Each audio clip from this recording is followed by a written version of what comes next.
ఫలితాలను అయితే చూసాం. సో మొత్తానికి పోస్టల్ బ్యాలెట్లకు సంబంధించి కాంగ్రెస్ ఆధిక్యాన్ని కొనసాగించింది. దాంతో పాటు మొదటి రౌండ్కు సంబంధించి షేక్పేట్లో ఆధిక్యాన్ని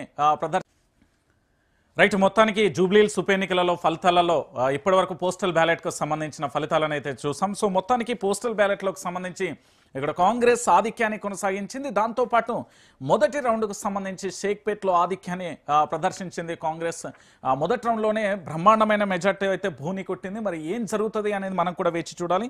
సో ఇక్కడ బీఆర్ఎస్కు సంబంధించి 8,864 ఓట్లు పడగా ఇటు కాంగ్రెస్ పార్టీకి 8,926 ఓట్లు పడ్డాయి. ఇటు భారతీయ జనతా పార్టీకి 216 ఓట్లు పడ్డాయి. దీంట్లో ఆధిక్యం 1,082 ఆధిక్యంలో కాంగ్రెస్ పార్టీ అయితే కొనసాగుతుంది. మొదటి రౌండ్కు సంబంధించిన షేక్పేట్కు సంబంధించి ఆ పోలింగ్ స్టేషన్లో మొదటి రౌండ్ అయితే పూర్తయింది. మొదటి రౌండ్ పూర్తయ్యేసరికి పూర్తి స్థాయిలో 1,082 ఓట్ల ఆధిక్యంలో కాంగ్రెస్ పార్టీ అయితే లీడ్లో కొనసాగుతుంది. అయితే షేక్పేటకు సంబంధించి మాగంటి గోపీనాథ్ మీద భారీగా ఆశలు పెట్టుకున్నారు వాళ్ళ అభిమానుల మీద. ఎందుకంటే షేక్పేట అభివృద్ధి విషయంలో కానీ గత ప్రభుత్వంలో చాలా సందర్భాలలో కూడా ఆ షేక్పేటకు సంబంధించి పూర్తి స్థాయిలో అభివృద్ధి పదంలో నడిపాడనే పేరుంది. దాంతోపాటు అక్కడ ఓటర్లందరూ కూడా బీఆర్ఎస్ పార్టీకి మొగ్గు చూపుతారని అంచనా వేశారు. అయితే దీంట్లో మొదటి రౌండ్లో మాత్రం 1,082 ఆధిక్యంతోనే అయితే ఇక్కడ కాంగ్రెస్ పార్టీ ఆధిక్యంలో కొనసాగుతుంది. ఇటు పోస్టల్ బ్యాలెట్లో కూడా నవీన్ యాదవ్ ముందంజలో కొనసాగారు.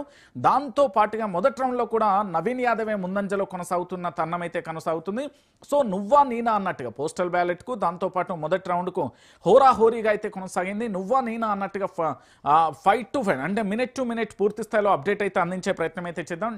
ఆ టఫ్ ఫైట్ అయితే నడుస్తున్న పరిస్థితి అయితే కొనసాగుతుంది. సో మొత్తానికి ఇటు బీఆర్ఎస్ పార్టీకి కూడా షేక్పేట్లో భారీగా ఓటర్లు అయితే పట్టం కట్టారనే చెప్పొచ్చు. ఎందుకంటే 8,864 ఇటు కాంగ్రెస్ పార్టీకి స్వల్ప తేడాతోనే 8,926 ఓట్లతో ఉంది. ఇటు బీజేపీ మాత్రం 3వ స్థానంలో కనీసం తన డిపాజిట్ను కూడా దక్కించుకునే పరిస్థితి ఉందా లేదా, ముఖ్యమంత్రి చేసిన వ్యాఖ్యలకు ఇక్కడ కనబడుతున్న ఓట్లకు సంబంధించి ఈక్వల్గా కొనసాగుతుంది. గతంలో చాలామంది నేతలు బీజేపీకి సంబంధించిన నేతలు మాట్లాడిన వీడియోలు కూడా మనం పూర్తి స్థాయిలో రిజల్ట్స్ వచ్చిన తర్వాత చూద్దాం. సో మొత్తానికి 1,082 ఓట్లతో మొదటి రౌండ్లో ముందంజలో కొనసాగుతుంది కాంగ్రెస్.